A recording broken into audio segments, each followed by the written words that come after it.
I was someone who at this age body shamed.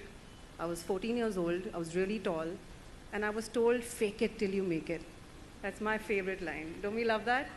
Fake it till you make it. From being flat-chested to not having the right figure, I starved myself to death. I did everything that I could because I wanted you all to love me. I went into something which was this, which was me anorexic as hell. I don't know which one of you strange ladies get pregnant and look amazing right after. I don't know who y'all are, but y'all are not from this world, okay? Because I got pregnant and I had this vision in my head. I really desperately wanted to be the cool mom with the bump, you know, like this really slim body and that bump. And it was nothing like that. I had placenta previa. I had to lie on the bed for 8 months. Hormone shots. I went from 72 kgs, yes, that's my skinny weight, to I went to 105 kgs. And when I gave birth, I was depressed as hell. I had a C-section. I didn't know what was happening. My husband kept telling me, you're beautiful. I was like, thank you, but obviously you're lying. I was very, very disillusioned when I gave birth. I was disillusioned to the point where I got disconnected. And nobody spoke to me about this, okay? That's the reason I'm talking today. Nobody told me, Sameera, it could go wrong. Your hormones could go for a toss.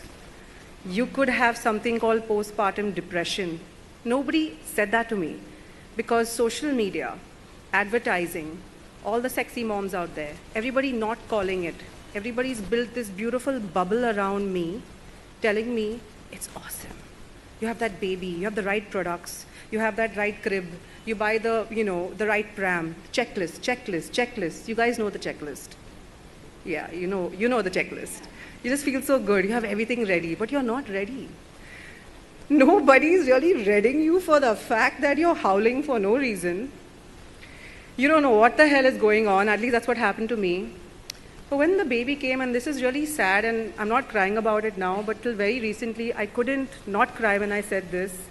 When Hans came, I felt completely disconnected. I didn't know who he was.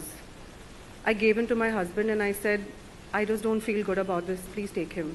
And it was the worst thing I did until today. I hope I can make up for that because it literally took me 1 week to understand what was going on.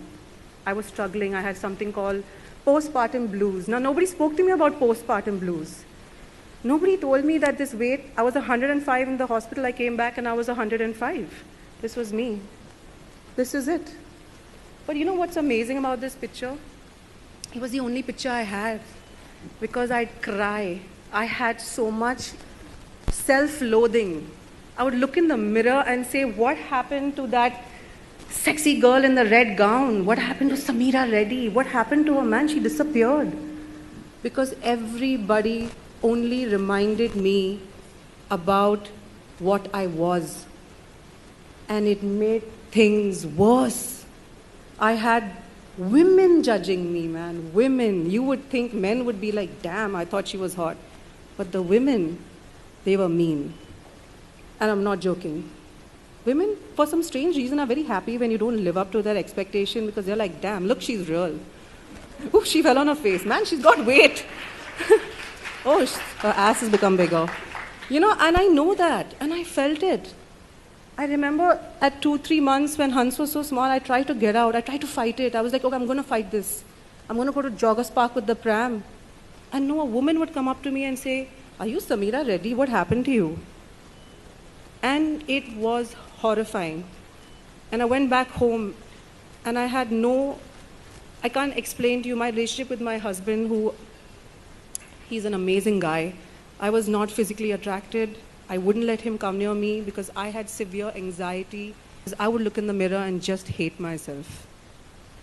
And I wish at that time I had somebody like this tell me, it's okay, Sameera, it's fine. Imperfectly perfect happened to me. Because I told my husband, honey, I just got myself together, let's get pregnant the second time. And he almost fell down. He was like, oh my God, we just got everything back together. Are you nuts? And I said, no, this is it. I've always wanted 2 children, but I'm going to do this my way. What is going on? There's a filter, there's a leg shaper, there's a nose shaper, there's an ass shaper. I was like, what's going on with these apps? Because I don't want the followers. I want real women. I want real men. I want people who want to understand that I cannot be a fake it till you make it girl anymore. I can't do it. Say this is my weight, this is my age, this is my cellulite, these are my gray hair. Are you feeling bad? I'm feeling bad too. You cry? I cry also. And you know what is the most amazing thing has happened since last April, since I got on? I have women just thanking me every day. Just saying thank you, thank you, thank you. Because I hate myself. I'm feeling blue, I don't understand it. It's okay. Because it is okay. And imperfectly perfect means perfect is a definition lots of people have for lots of things, and you don't have to fit into it. You just need to be yourself. Let's have real motherhood. Let's have real bodies. Let's say it's okay to put on weight. Let's say it's okay to not make all those perfect decisions.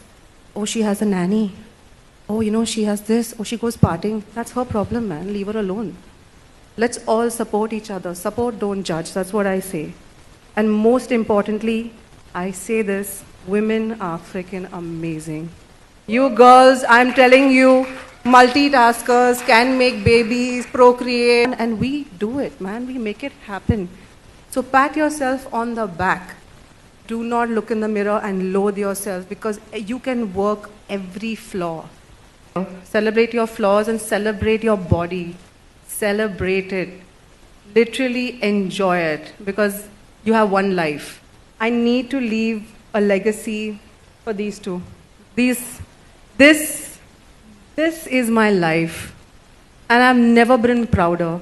I've never been prouder to wear my stretch marks as my warrior marks. I've never been prouder to sit here at 89 kgs and tell you, I'm the shit because I made this. I did this. What have you done? Don't tell me what I look like. And I leave you only with one thought as I say, life's gonna throw you those lemons. Either you sit there with the sour taste in your mouth, or you take it and you squeeze the living hell out of it, make some badass lemonade and make people taste it, and tell them this is what we are capable of, and we're women. Thank you.